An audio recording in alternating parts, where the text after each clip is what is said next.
teman-teman semua. Selamat sore Sobat Kompeten dan Mang Ansi. Perkenalkan, saya Desya dari LSP Pasar Modal yang hari ini menjadi moderator yang akan memimpin jalannya webinar hari ini. Sebelumnya, mungkin bagi teman-teman yang baru bergabung akan dijelaskan sedikit mengenai apa sih LSPPM itu. LSPPM atau Lembaga Sertifikasi Profesi Pasar Modal ini merupakan penyelenggara uji kompetensi di bidang pasar modal. Namun tidak hanya untuk industri pasar modal saja. Peserta uji komnya juga berasal dari berbagai industri. 7 bidang sertifikasi yang ada di LSPPM yaitu analisis efek, analisis teknikal, manajemen risiko, investment banking, kepatuhan, manajemen portofolio, dan equity sales. Untuk teman-teman semua di sini yang mau mengikuti informasi-informasi lebih lanjut dan tertarik nih mengikuti informasi mengenai pasar modal, mungkin bisa mengikuti atau bisa dibuka Instagramnya, kemudian memfollow akun LSP_pasar modal. Di situ kami akan terus update mengenai informasi-informasi, salah satunya mengenai update webinar-webinar kedepannya yang akan kami laksanakan lagi, seperti itu. Nah, di sini juga sudah bergabung bersama kita, sudah ada Mang Ansi atau Bapak Asep Muhammad Saiful Islam, MAPD RSA RPA yang merupakan founder dari syariahsaham.com. Selamat sore, Pak. Selamat sore, Mbak Desya. Selamat sore, teman-teman semuanya. Mungkin di sini saya izin membacakan CV-nya terlebih dahulu ya, Pak. Silakan, Mangga. Oke. Mang Ansi ini atau Pak Asep ini memiliki nama lengkap Asep Muhammad Saiful Islam, SPD MAPD RSA RTA, yang merupakan guru bahasa Arab dan penggiat tahfidz Quran di Mantiga Cianjur dan juga Ponpes Al-Kautsar di Cianjur. Selain sebagai pengajar, beliau juga dikenal sebagai founder syariahsaham.com dengan platform khusus online pertama tentang investasi syariah di Indonesia. Menarik nih, yang beliau ini aktif menjadi narasumber untuk seminar ataupun workshop investasi syariah media nasional dan juga kontributor di berbagai forum saham. Beliau ini bertempat tinggal di sebuah kampung di Cianjur bersama istri dan 4 orang anaknya. Mang Ansi ini merupakan lulusan dari Sekolah Pasca Sarjana UIN Syarif Hidayatullah Jakarta dengan prodi pengkajian Islam yang berkonsentrasi pada pendidikan bahasa Arab. Gimana nih, Mang Ansi, udah siap mungkin untuk pemaparan mengenai materi hari ini tentang memahami konsep pasar modal syariah ya, Mang? Oke, siap, Pak. Oke. Baik, boleh Pak, boleh Mang dipersilahkan. Bismillahirrahmanirrahim. Assalamualaikum warahmatullahi wabarakatuh. Semangat pagi semuanya dan selamat sore mungkin, dan juga mungkin ada yang sudah malam juga di 16/2 ya, udah mulai menjelang malam lah di Indonesia Timur. Tadi saya lihat ada yang dari Kupang. Jadi terima kasih atas antusiasmenya teman-teman, Bapak Ibu semuanya di sore hari ini. Kita akan sharing, berdiskusi dan ngobrol saja sebenarnya, karena mungkin temanya sangat sederhana dan juga Bapak Ibu teman-teman sudah sering mendengar, membaca atau juga memahami tentang pasar modal syariah itu sendiri. Oke, tadi sudah dikenalkan sekilas, saya sehari-hari sebagai guru, pengajar pesantren dan juga founder dari Syariah Saham. Aktivitas saya sebagai guru dan juga sebagai penulis ya sebenarnya, tapi belum selesai 2 buku lagi. Mohon doa dari teman-teman semuanya. Nah, tadi sudah dikenalkan sekilas tentang saya begitu. Kemudian ini adalah tempat tinggal saya. Ini jadi yang jadi virtual background itu benar-benar ada di samping rumah saya saat ini saya ngobrol ya. Jadi saya tinggal di kampung, Bapak Ibu, dan ngajarnya di gunung. Nah, ini tadi saya baru pulang dari sini, jadi mohon maaf kalau sore ini saya baru tiba dari hutan, ya, dari tempat saya ngajar. Ini tempat saya ngajar sejak 16 tahun yang lalu di sini. Jadi saya tinggal di kampung, ngajarnya di gunung. Ini sekolah tadi yang disebutkan, Mantiga Cianjur, dan saya tadi berkelakar di chat, saya dari perbatasan Indonesia Australia, dan itu memang fakta. Kenapa? Karena ini gitu. Karena sekolah saya itu lebih dekat ke Pulau Christmas, Pulau Natal, Australia gitu. Jadi kalau istilahnya teman-teman kalau selorohnya di Cianjur, teman mau kemana? mau ke Australia gitu. Kenapa? Karena jarak dari ujung Cianjur ke Pulau Christmas itu hanya 200 mil laut. Kalau ditarik garis lurus ya, hanya 200 mil laut, 260 km, jauh lebih dekat dibanding Cianjur ke Surabaya, Cianjur ke Bali bahkan gitu ya. Dan itu menjadi jalurnya imigran gelap. Jadi kalau di Cianjur itu udah pada paham kalau mau kemana Australia, berarti ke arah selatan, ngajar ke arah selatan. Gitu. Saya juga sehari-hari di rumah ada anak-anak yang mengaji dan berbagi di situ juga tentang ilmu agama. Ini adalah liputan media. Alhamdulillah di tahun ini juga kita pernah ngisi acara di Kontan dan di Kumparan dan sebelumnya di Kontan. Kemudian juga aktivitas sosial media saya lebih aktif di Instagram di Syariah Saham dan Mang Amsi. Sekarang saya sedang belajar di YouTube juga. Dan ini adalah tadi saya di-remind oleh seorang teman yang nge-tag saya di Instastory bahwa setahun yang lalu beliau itu mendapat buku ini. Jadi sekarang alhamdulillah sudah setahunan bukunya dan sudah cetakan ketiga. Jadi terima kasih atas apresiasi dari teman-teman semuanya. Silakan juga dicari di Gramedia terdekat ya, gitu. Jadi dan saya perlu mengatakan di awal ini bukan promosi. Kenapa? Karena royaltinya pun saya tidak ambil ya, semuanya sudah 100% dana pesantren begitu. Disclaimer, jadi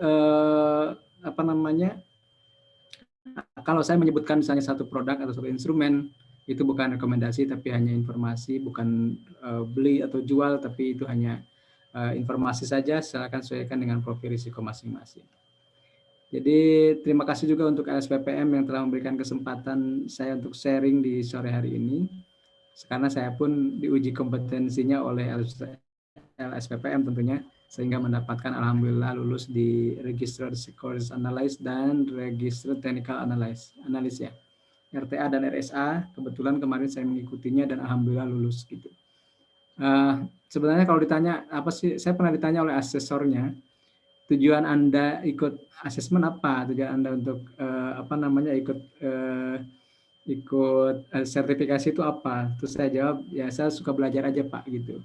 Karena terus terang saya kan memang guru, kemudian aktivitas saya di sekolah belum memungkinkan lah kalau saya untuk misalnya menjadi di sekuritas atau di mana gitu. Jadi saya ya suka aja belajar gitu. Jadi tujuan sertifikasi saya untuk menambah ilmu, untuk terus ternyata ketika dipelajari saya masih banyak yang belum bisa begitu ya, Bapak Ibu teman-teman. Dan ini salah satu inspirasinya juga dari sini, dari Henry Ford ya, bahwa siapapun yang berhenti belajar itu dianggapnya tua gitu ya, mohon maaf. Dan siapapun yang terus belajar maka dia selalu muda dan bahkan secara konstan lebih bernilai gitu, meskipun secara fisik kapasitas fisiknya menurun. Jadi belajarlah yang membuat kita terus muda gitu. Ini inspirasinya. Oke, saya berikan beberapa spotlight atau highlight dari pasar modal syariah tentunya, karena yang kita bahas di sore ini adalah syariah. Pertama ya, dari sisi jumlah investor saham di kita itu sangat signifikan tumbuhnya. Ini juga datanya berdasarkan bulan Maret kemarin, jadi tumbuh sekitar 664%. Ini kalau dari 2016. Kalau dari tahun 2015, saya punya data 2015 itu baru 4.900. Artinya itu sudah hampir naik sekitar 16 atau 1.600%.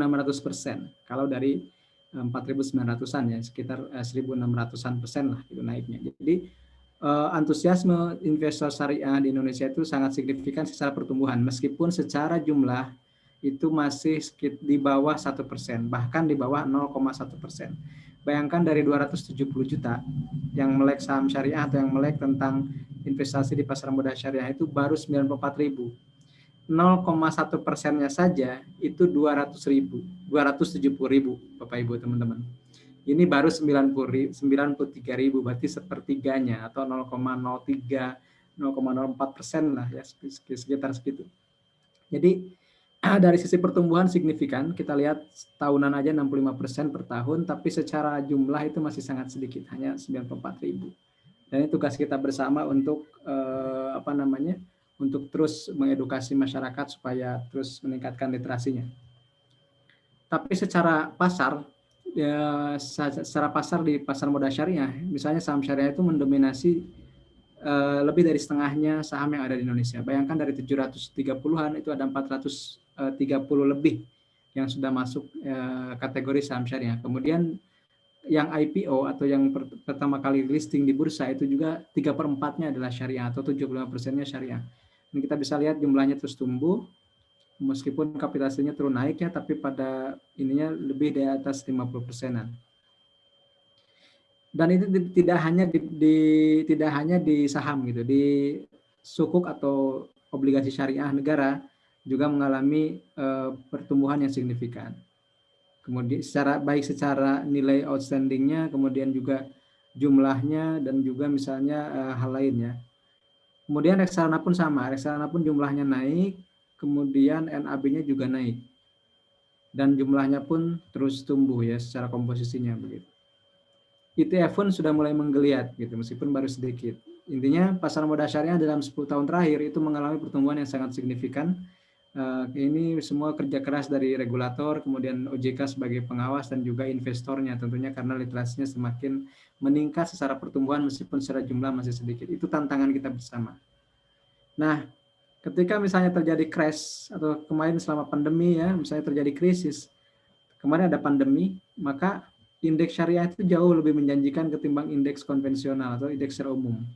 Terbukti bahwa ISI dan JI70 itu mengungguli benchmark IHSG dan LQ45 di tahun kemarin. Ketika terkonfirmasi COVID 2020 sampai 2021, per Maret kemarin itu mengalami pertumbuhan yang lumayan besar dibanding IHSG itu sendiri. Dan itu sekaligus membuktikan atau menguatkan temuan sebelumnya bahwa di era krisis itu pasar modal syariah jauh lebih tangguh gitu, jauh lebih menjanjikan atau mengungguli benchmark di pasar modal lain. Nah, kalau ditanya apa sih landasan berinvestasi, saya selalu mengutip Al-Baqarah 282 yang ini, yang merupakan ayat terpanjang di Al-Quran. Silakan dibaca lebih lengkapnya, bahwa ayat ini menggambarkan kewajiban bertransaksi dan menggunakan aturan transaksi yang jujur begitu ya. Harus ada saksi, harus ada temponya, dan juga harus adil begitu.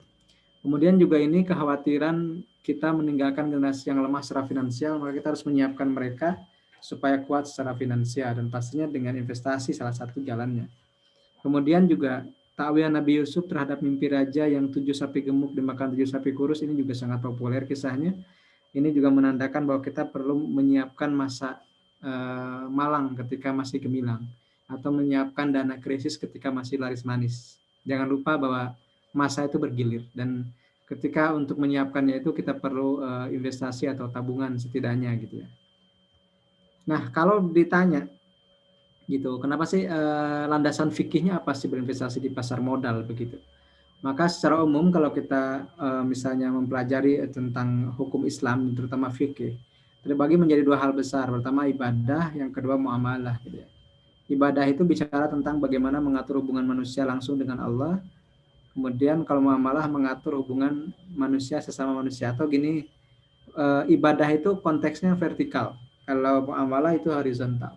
Dan di situ ada kaidah. Kaidahnya kalau yang ibadah itu segal astu fil ibadah at-tahrim. Jadi asalnya ibadah itu haram. Jadi nggak boleh sok tahu kalau masalah ibadah gitu. Jadi harus ada dalilnya.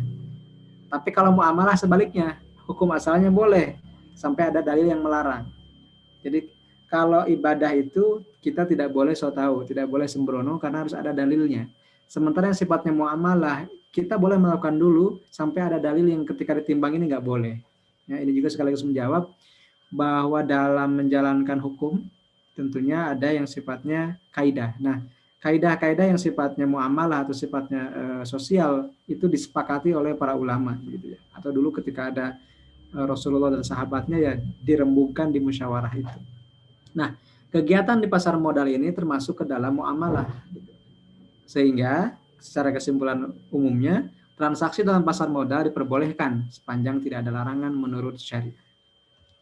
Nah, apa sih yang membedakan antara konven dengan syariah? Saya rangkum dari berbagai sumber. Jadi, pertama dari sisi tujuan, konvensional itu return fokusnya, tapi kalau syariah ada sosialnya, maka ada filantropi nantinya.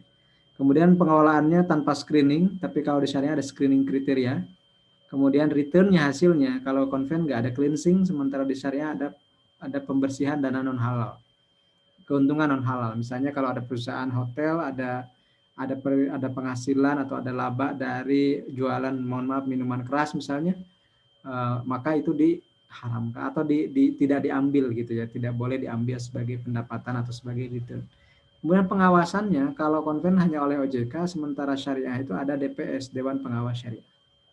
Kemudian kalau akadnya konvensional bebas, kalau syariah ada spesifik akad yang harus sesuai dengan syariah.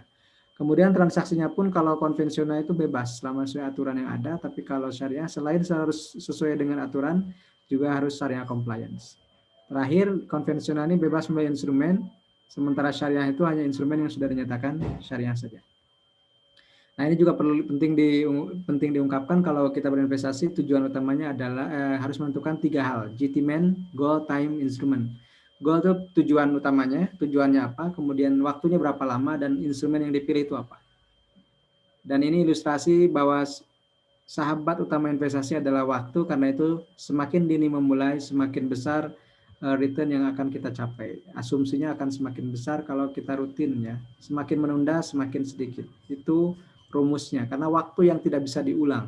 Sementara return dan besaran investasi itu bisa kita tambah, bisa kita tingkatkan, atau bisa kita cari yang lebih baik. Tapi kalau waktu tidak bisa. Maka kalau teman-teman, Bapak, Ibu, dan adik-adik di sini yang hadir adalah masih muda, maka teman-teman punya variabel waktu yang tidak bisa diulang oleh saya. Dan teman-teman yang mungkin sudah mulai di atas 40. Maka yakinlah bahwa waktu itu yang akan membuat investasi kita terus tumbuh.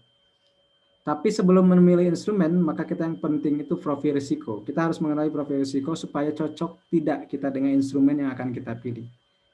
Ada alokasi investasi yang sesuai dengan profil risiko, misalnya defensif, konservatif, moderat, atau agresif. Maka di sini ada alokasinya, semakin agresif, semakin besar di saham, semakin defensif, semakin kecil di saham. Jadi saham ini indikator agresif tidaknya seseorang secara profil risiko. Nah, kita patut bangga bahwa bursa kita menjadi pasar modal syariah terbaik di dunia 2 tahun berturut-turut, 2019 dan 2020, dan mungkin 2021 juga kita masuk juga ya untuk nominasi di Best Islamic Capital Market Award. Ini bukan hanya di Asia tapi di dunia. Jadi dunia saja mengakui bahwa pasar modal kita itu pasar modal terbaik. Bursa kita adalah bursa terbaik di dunia. Nah, kalau misalnya ada yang nanya apakah ada landasannya untuk investasi syariah di Indonesia, maka landasannya cukup banyak, dan yang saya ungkapkan di sini ada 4. Pertama, 20 tahun 2001, 40 tahun 2003, 80 tahun 2011, dan 135 tahun 2020. Ya, jadi di sini sangat jelas fatwanya sudah ada, dan yang paling menarik yang 2020 ini karena judulnya saya pendek sekali tentang saham, gitu ya. Nah, tapi yang ingin saya bahas di sini adalah kriteria saham syariah berdasarkan aturan OJK, dan juga akhirnya menjadi fatwa nomor 6 ya. Ada bagian nomor 6 di fatwa nomor 135 tahun 2020. Jadi ini yang sering ditanyakan juga oleh teman-teman yang masih ragu atau yang masih bertanya-tanya tentang pasar modal syariah. Nah, saya mulai langsung dari OJK sumbernya ya. Jadi pertama, kriteria saham syariah itu atau efek syariah itu dikaji dari 4 hal, 2 business screening, 2 financial screening. Yang business screening itu adalah kualitatif. Pertama, tidak melakukan kegiatan usaha yang bertentangan dengan prinsip syariah. Yang kedua, tidak melakukan transaksi yang bertentangan dengan prinsip syariah. Jadi 2 hal. Pertama, aktivitas bisnisnya. Yang kedua, transaksinya. Jadi ini core bisnisnya. Kalau ini transaksinya, menjalankannya bagaimana. Nah, ini juga kualitatif ya. Nah, yang bisa dihitung secara kuantitatif adalah ini, 2 hal ini.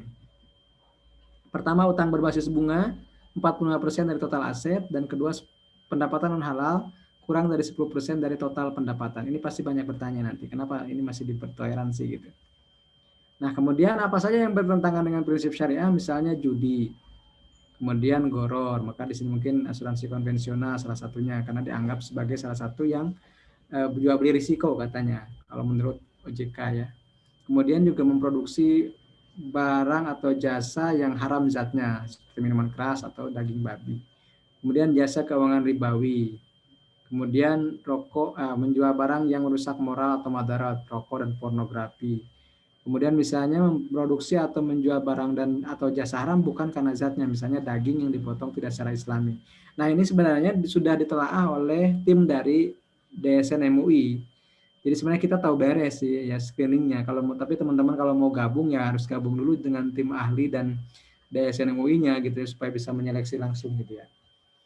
Nah, kemudian juga ada transaksi, misalnya transaksinya dengan penawaran palsu, perdagangan atau barang yang belum dimiliki, margin yang menggunakan riba, ada suap, dan seterusnya ya. Ada juga yang tidak disertai dengan penyerahan barang atau jasa, ada yang insider trading, ada yang penimbunan, dan ini semuanya bisa jawabnya oleh masing-masing gitu ya. Jadi boleh jadi seseorang beli saham yang sama, beli efek yang sama, tapi niatnya berbeda. Nah, yang menjadikan bertentangan dengan prinsip syariah itu sebenarnya perilakunya, bukan sahamnya gitu ya.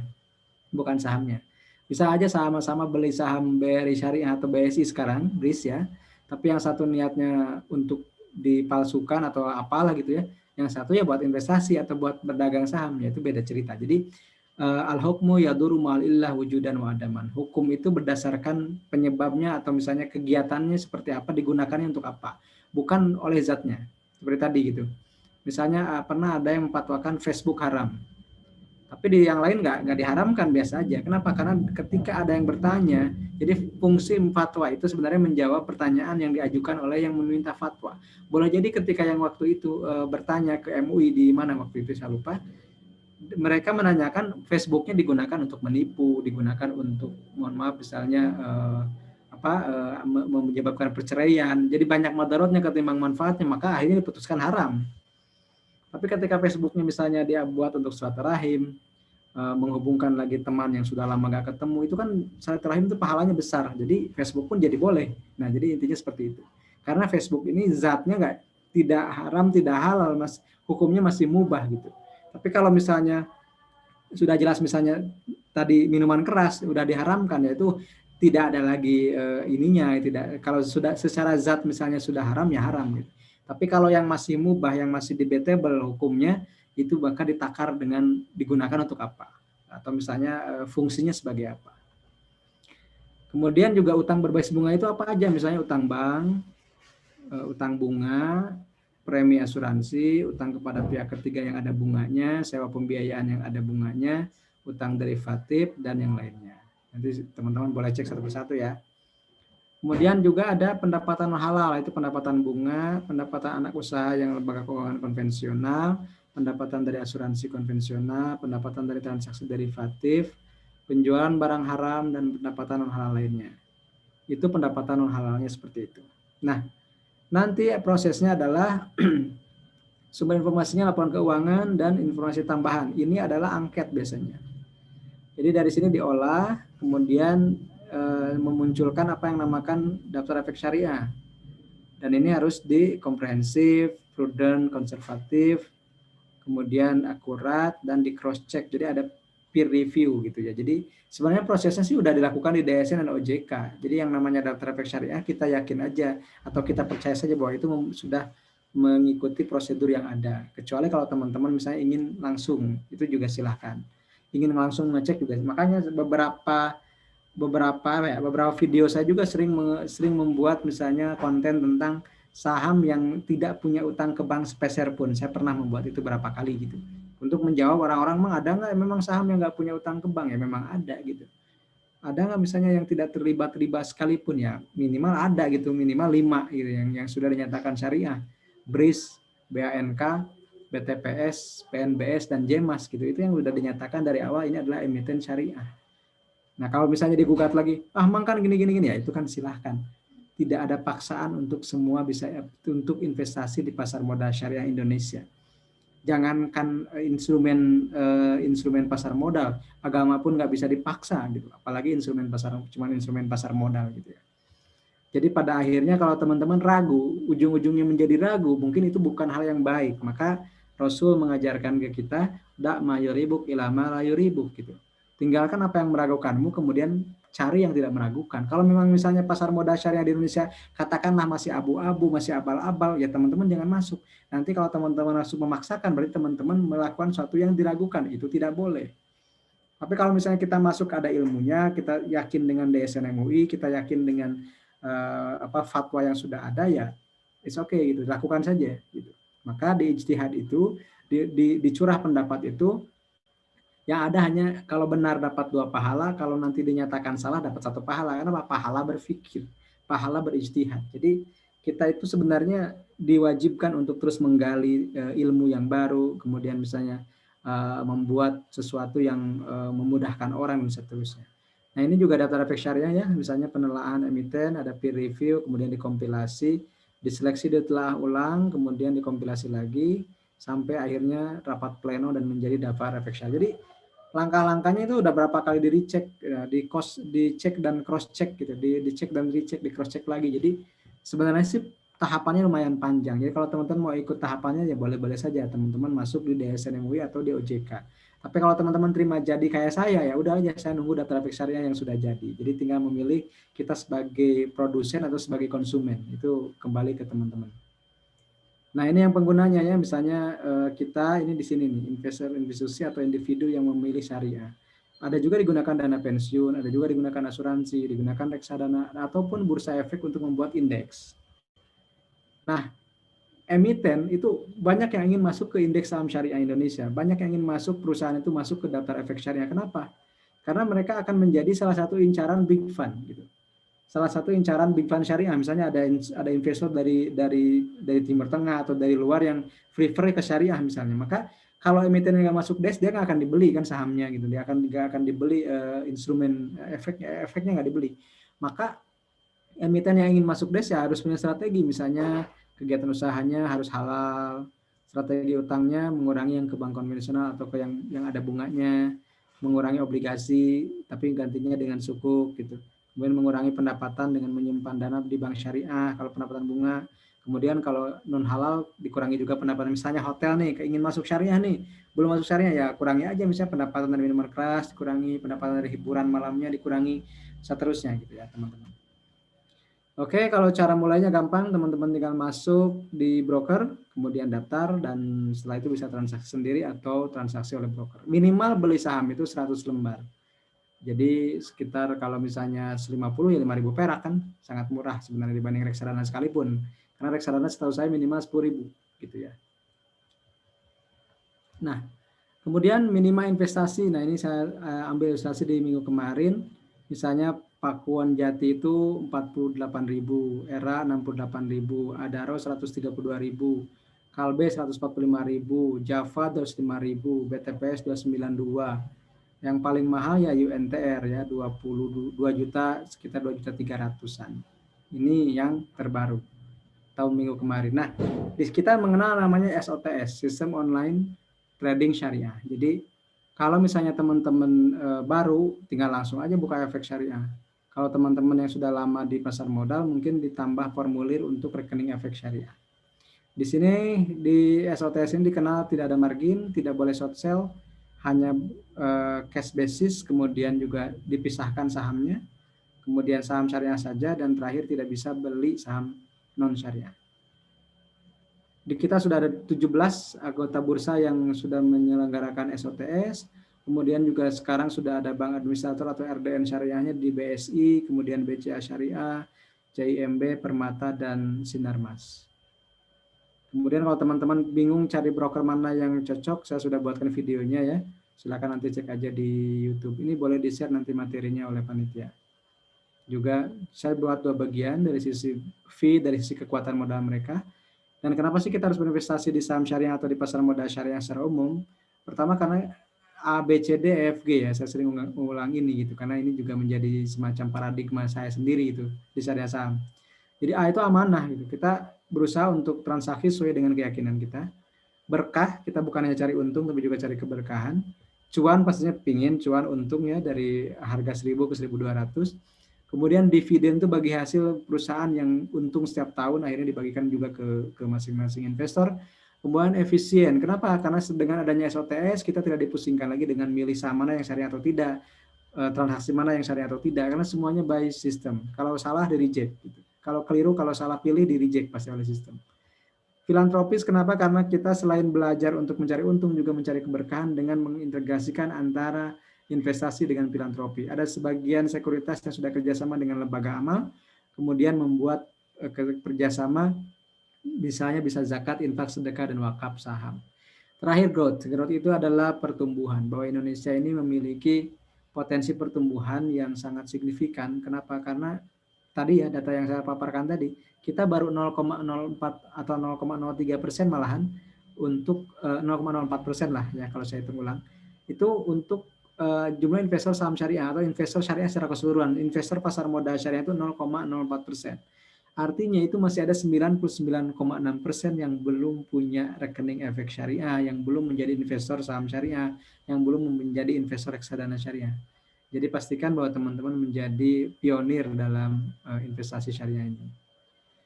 Risikonya sudah jelas ya, kalau saham syariah ada capital loss, ada tidak bagi dividen, keluar dari daftar syariah, disuspend perdagangannya, kemudian di delisting sahamnya, dan dilikuidasi atau bangkrut.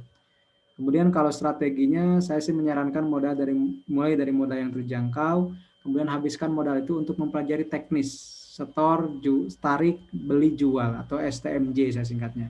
Store, tarik, membeli, jual. Kemudian pelajari juga 3 analisis, fundamental, technical, money management, saya singkat dengan FATAMA.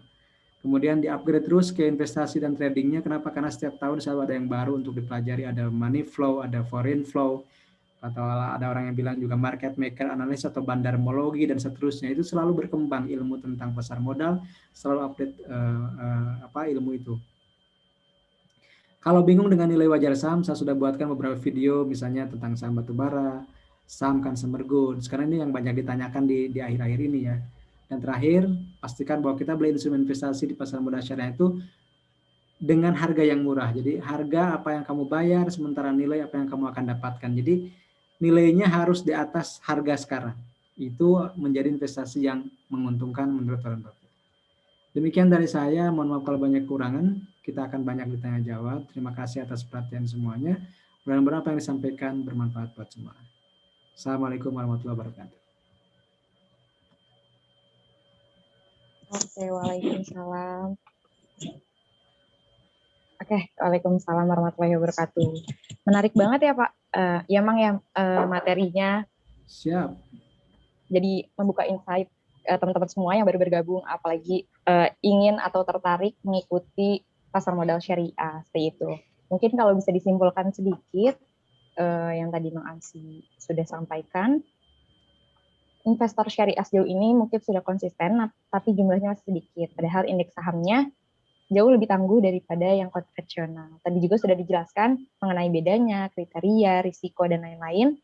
Yang juga yang menjadikan bedanya itu mungkin dari perilakunya, bukan dari sahamnya sendiri. Seperti itu ya Pak? Ya Mang ya? Ya Mang ya? Betul Kak, betul. Oke.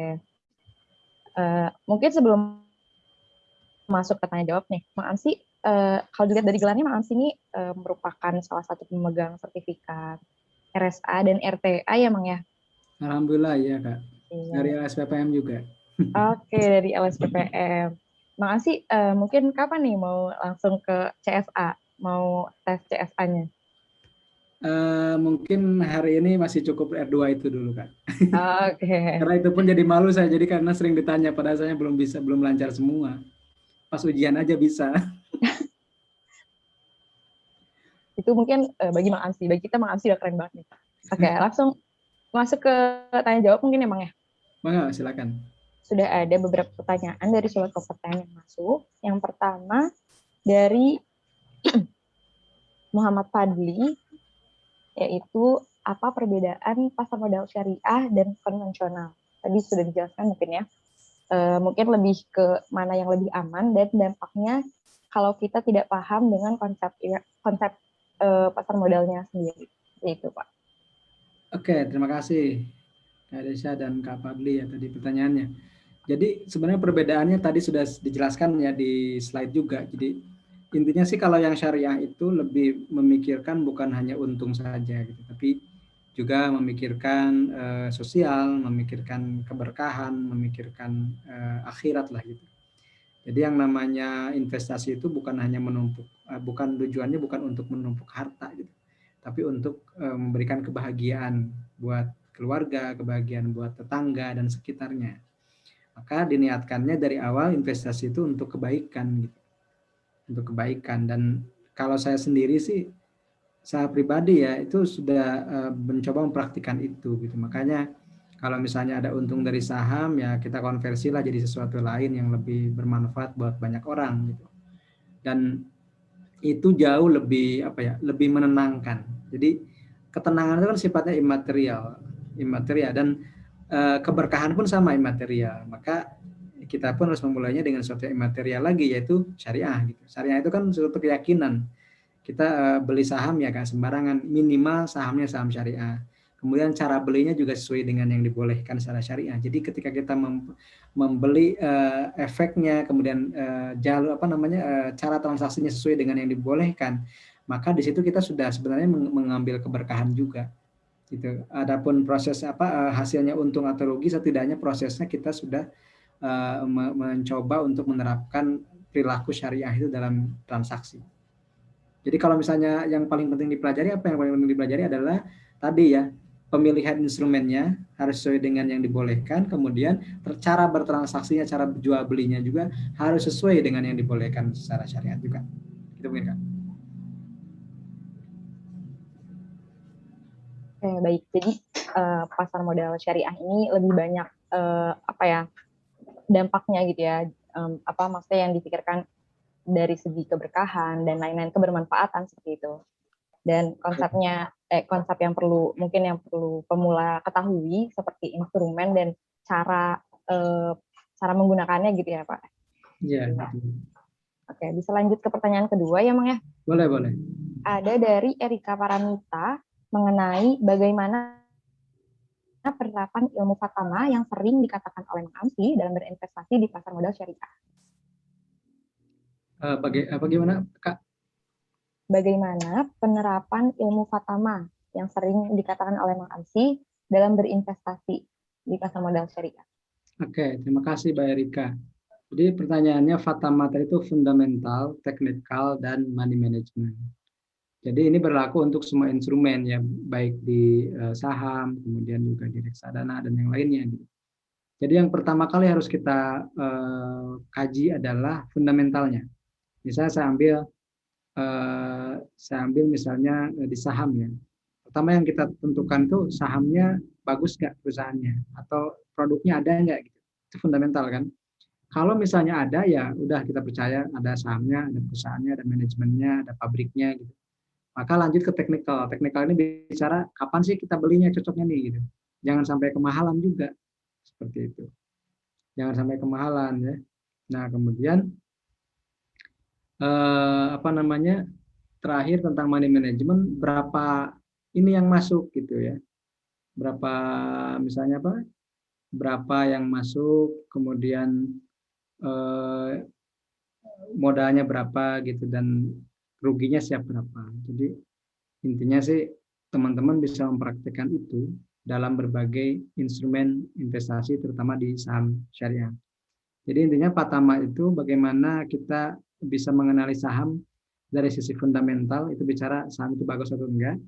Teknikal itu kapan waktu beli yang tepat dan jual yang mendekati gitu ya, mendekati tepat. Terakhir money management itu bicara modal kita, berapa lot sih kita bisa masuk di saham tersebut, berapa lot siap kita rugi dan seterusnya. Jadi intinya Fatama itu bagaimana strategi kita memaksimalkan keuntungan dan minimalisir kerugian.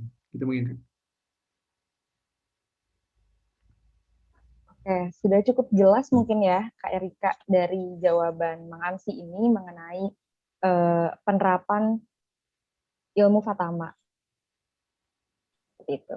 Mungkin lanjut ke pertanyaan selanjutnya, Mang. Ada dari Muhammad Romadoni.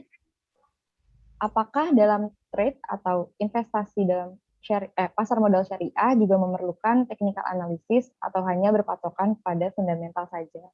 Mungkin bisa ditekankan lagi ya, Pak. Ya, Mang. Terima kasih.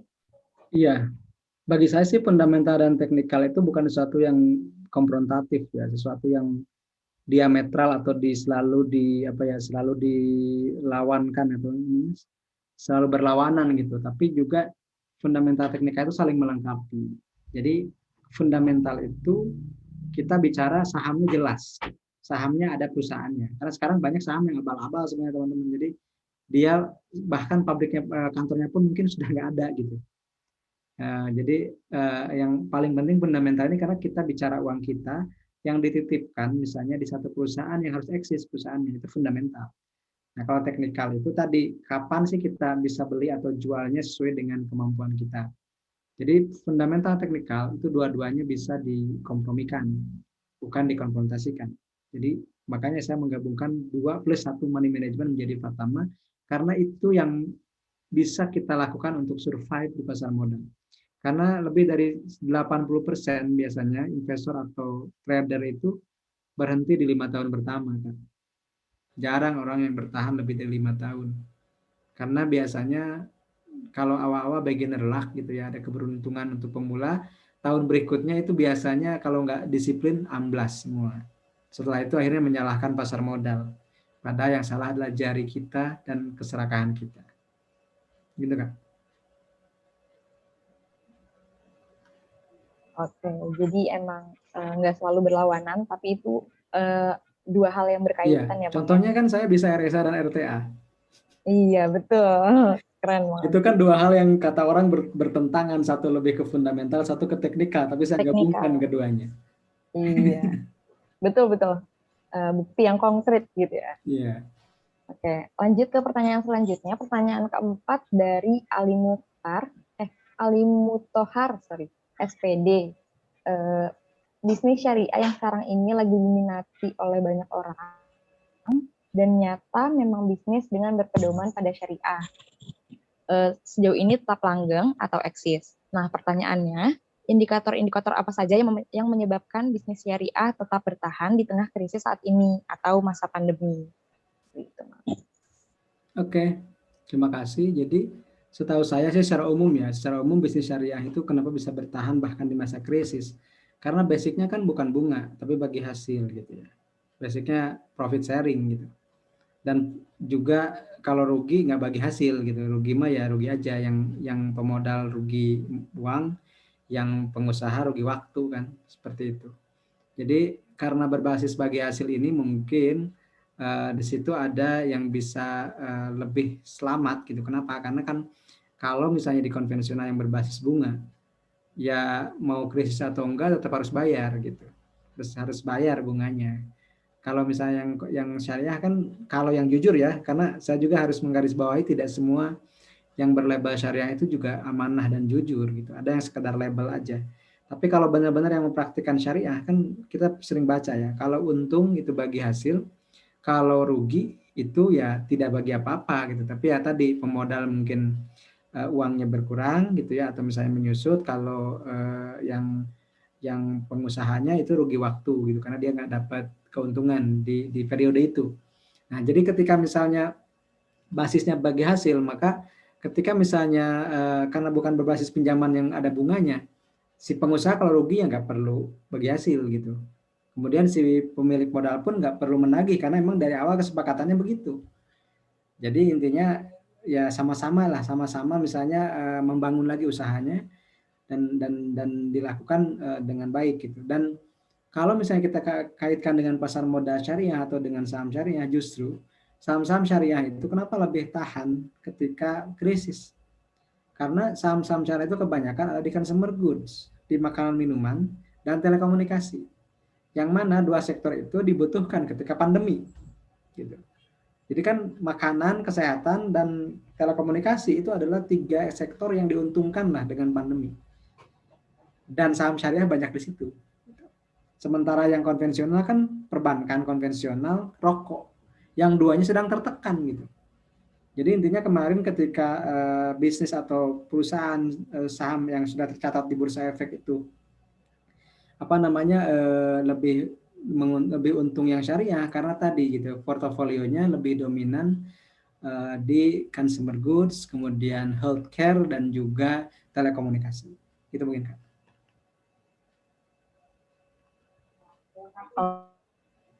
Oke, jadi ini udah jelas beda dari konsep gitu ya, yang bikin mengapa sih saham syariah ini tetap bertahan dari segi konsepnya, yaitu bagi hasil, kemudian sektor-sektor yang selama pandemi ini ternyata memang dibutuhkan gitu ya oleh orang-orang seperti itu. Betul. Kemudian lanjut ke pertanyaan kelima ya Bang Ansi. Silakan. Ada dari Mustafa Kamal, yaitu apa potensi fraud di pasar modal syariah itu. Potensi fraud ya.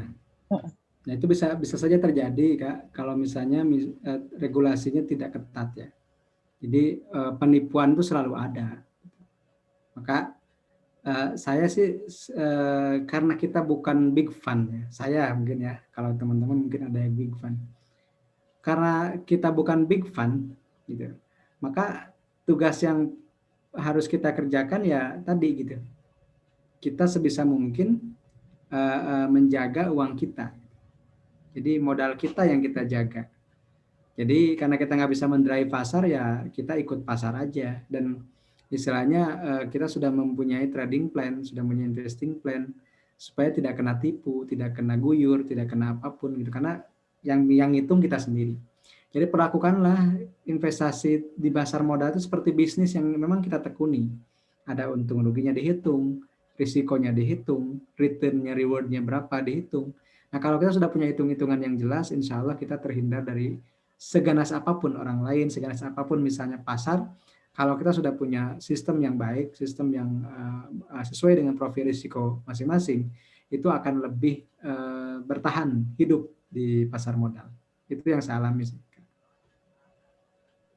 Oke, jadi dari kitanya sendiri mungkin bisa lebih aware atau melakukan pencegahan lain ya untuk mengurangi potensi tersebut. Betul. Seperti itu. Untuk pertanyaan ke-6 nih, boleh. Ada dari Aryo Fatoni, terkait zakat dari saham yang sudah masuk nisab dan haul, apakah perhitungannya 2,5%-nya dari nilai modal di awal tahun atau dari total market value saat ini? Nah, ini pertanyaan menarik nih, Mas Aryo ya. Jadi sepanjang yang saya baca sih, sebenarnya kan kalau zakat, yang namanya zakat harta itu harus memperhatikan dua hal. Pertama nisabnya, yang kedua haulnya. Nisab itu batas minimal wajib zakat. Seperti misalnya kalau kambing itu minimal 40 ekor. Kalau 39 nggak wajib, Kak. Gitu.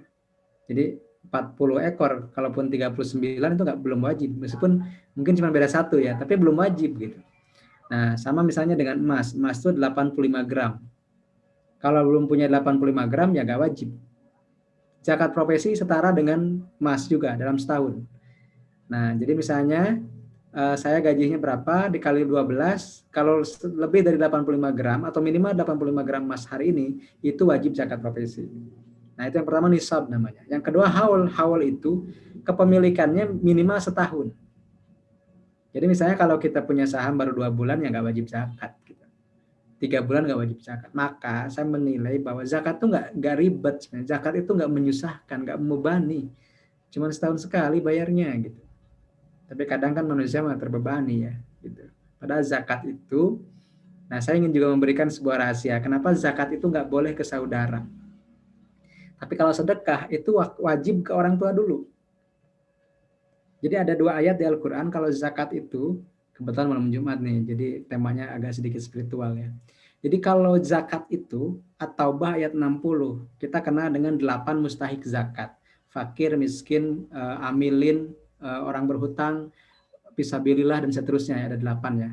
Tapi kalau sedekah itu Al-Baqarah 215. Ketika ditanya siapa yang paling berhak disedekahi, dinafkahi, maka lil waliden, orang tua, kerabat, yatim, miskin, di perjalanan gitu. Jadi beda antara mustahik zakat dengan mustahik sedekah. Nah hikmahnya adalah kenapa zakat nggak boleh ke saudara, nggak ada di situ orang tua di zakat. Karena zakat itu kotor, pembersih. Masa ke saudara, ke orang tua mau ngasih pembersih gitu. Itu zakat. Tapi kalau sedekah itu sedekah, kebaikan, kejujuran gitu. Pertemanan kan bahasa Arab teman juga sodik, sidik, jujur, teman. Sodakoh itu satu akar kata. Artinya dalam sedekah itu ada pertemanan, ada kejujuran. Jadi intinya untuk merekatkan persaudaraan itu ya dengan sedekah. Maka yang paling dekat orang tua, keluarga. Nah, kembali ke yang tadi, zakat itu ada 2 syaratnya, nisab dan haul. Nah, ketika ditanya apakah saham itu zakatnya dari modal atau dari modal awal atau dari market value saat itu, jawabannya adalah market value saat itu, Kak. Jadi intinya misalnya kita beli saham ada 5 sahamnya, pas modal awal misalnya sudah nisab, misalnya kalau sekarang 85 gram, taruhlah 85 juta misalnya. Kita punya modalnya 85 juta nih di bulan Januari katakanlah. Kemudian Januari tahun depan itu nilai pasarnya 86 juta, itu wajib zakat. Tapi ketika nilai pasarnya 83 juta, 80 juta, nggak wajib zakat. Karena nisabnya belum cukup, meskipun sudah haul. Jadi dua ya teman-teman, nisab, haul. Nisab itu minimal jumlah nilainya, haul itu minimal waktunya. Nah, tapi juga ada yang cerdik gitu ya, tapi dari Allah pada tahu lah. Misalnya sebelum setahun dijual kan nggak wajib zakat juga. Jadi misalnya nih belum setahun udah dijual nih sahamnya. Nah, maka untuk yang demikian disarankannya sedekah. Sedekah aja. Gitu. Misalnya gini, tadi misalnya nilainya awalnya 85 juta, sudah wajib zakat kalau misalnya sudah setahun. Ternyata pas sudah setahun, nilainya turun jadi 80 juta. Sebenarnya kan nggak wajib zakat ya, karena belum nisab kan. Tapi dianjurkannya sedekah. Sedekah pun 2,5% sama aja kan. Masa sama Allah pelit. Kita udah dikasih gratis banyak gitu ya, udara, oksigen, kesehatan, rezeki, pasangan, keturunan, pekerjaan, masa diminta 2,5% nggak mau gitu. Nah, maka Allah sering mengibaratkan manusia itu pelit dengan mengatakan di kitab sucinya, barang siapa yang mau meminjamkan aku, coba bayangkan, barang siapa yang mau meminjamkan aku pinjaman yang baik, itu saking pelitnya manusia, jadi Allah pun sampai minjem gitu. Padahal Allah itu boleh aja ngambil kan seperti itu. Jadi kalau dalam kebetulan saya guru bahasa Arab, dalam kajian bahasa Arab itu sindiran sebenarnya. Saking pelitnya manusia, bahkan zakat pun harus seolah-olah dipinjam sama Allah gitu. Ya, jadi jadilah orang dermawan. Lanjut. Oke. Menarik banget ya, Mang Amsi. Jadi luas nih pembahasannya mengenai sedekah juga, zakat pula. Jadi mungkin kalau disimpulkan zakat yang tadi dipertanyakan oleh Aryo ini, zakatnya 2,5%-nya dihitung dari total market value saat ini, seperti itu. Ya, dengan setelah setahun. Ya, dengan nisab dan haul yang sudah diperhatikan, seperti itu ya. Oke. Untuk pertanyaan terakhir mungkin ya, ini dari Ricky Desmandara. Boleh. Apakah saham syariah itu benar syariah adanya atau bagaimana? Karena saham merupakan bukti kepemilikan, dan ketika kita invest yang dikatakan berkategori syariah oleh DPS, faktanya perusahaan tersebut mempunyai hutang yang mengandung riba. Bahkan syarat saham syariah maksimal hutang berbunga 45% dari aset. Bukankah besar sedikitnya kadar bunga itu dinamakan riba juga? Dan dibolehkan juga pendapatan non halal 10%. Non halal itu maksudnya bagaimana? Ataukah itu sekedar penghalusan nama dari yang haram atau bagaimana? Seperti itu, Mas. Oke. Agak panjang ya. Mas Riki, pertanyaannya sangat panjang, tapi saya sudah sering ditanyakan ini. Jadi jawabannya cuma template. Oke. Dalam penentuan daftar efek syariah dan sesuai dengan fatwa, itu ada beberapa kaidah. Gitu. Pertama adalah kaidah umumul balwa. Yang ini hanya dikaji atau dikaji dalam kajian fikih dan usul fikih. Yang saya pun nggak ahli di situ. Saya hanya bahasa Arab gitu. Kalau urusan ekonomi dan usul fikih saya juga angkat tangan. Tapi setidaknya saya sedikit bisa baca kitab karena bisa bahasa Arab. Jadi kaidah pertama itu adalah umumul balwa. Jadi hampir tidak bisa katanya, atau misalnya sangat kecil lah gitu, atau sangat meskipun bisa, kita ini sekarang terhindar dari riba. Itu pertama, umumul balwa. Jadi ada satu musibah atau satu kejadian yang kurang enak tapi menimpa hampir banyak orang, itu umumul balwa. Maka yang berlaku kaidah kedua, al-kasrah wal qillah. Banyak dan sedikit. Lebih banyak mana unsur riba dan tidaknya. Gitu. Karena saya yakin semua orang pun sekarang katakanlah tidak bisa terhindar bahkan dari debu-debu riba. Maka yang kita bisa lakukan ya tadi, ditakar aja lebih banyak mana riba dan tidaknya. Nah, kemudian kaidah ketiga adalah ma la yudraku kulluh la yudraku kulluh. Sesuatu yang tidak bisa kita ideal dikejar semuanya, jangan ditinggalin semuanya.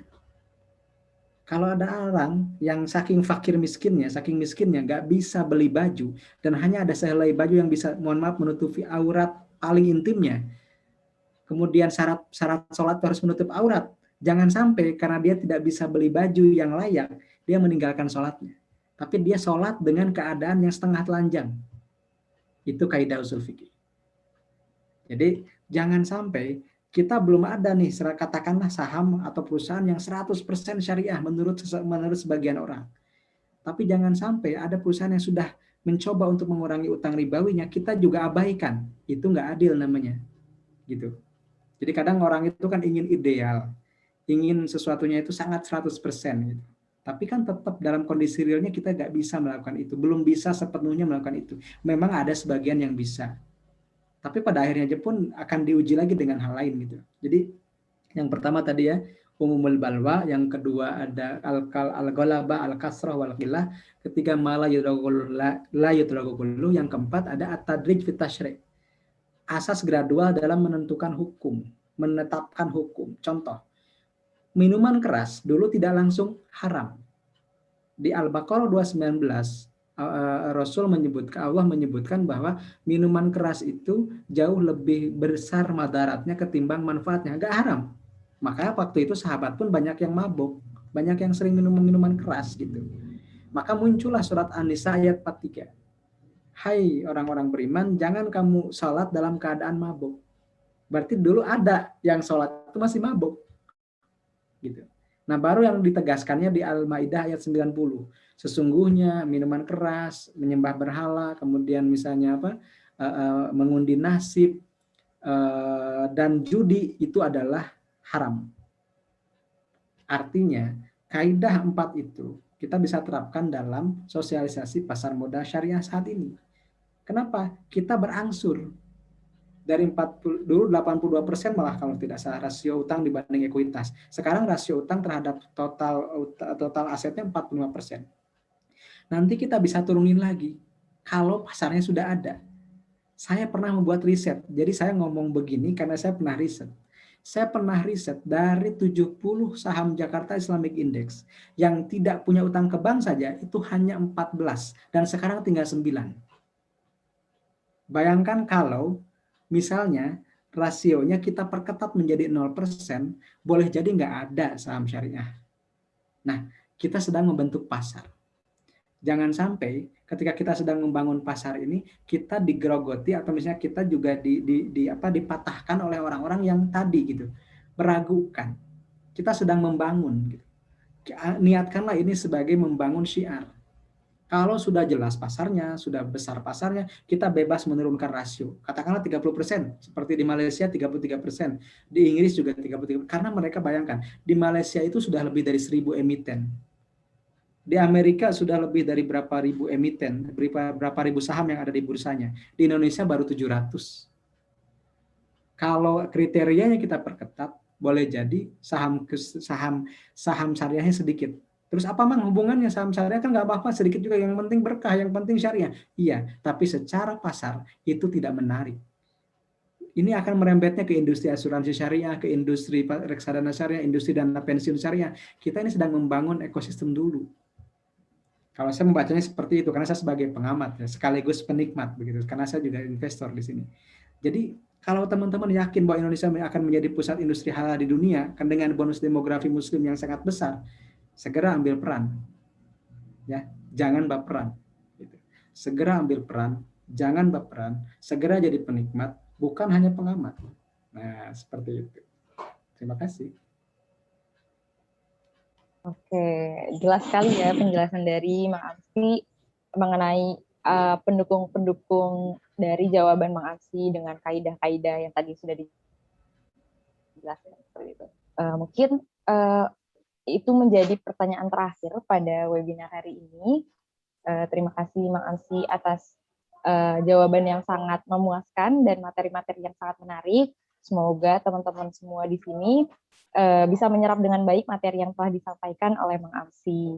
Kalau dilihat, iya, kalau dilihat dari partisipan nih, ada Bapak Yudi Priambodo. Selamat sore Pak Yudi, dan selamat sore semuanya. Selamat sore para pemegang sertifikat di LSPPM juga nih.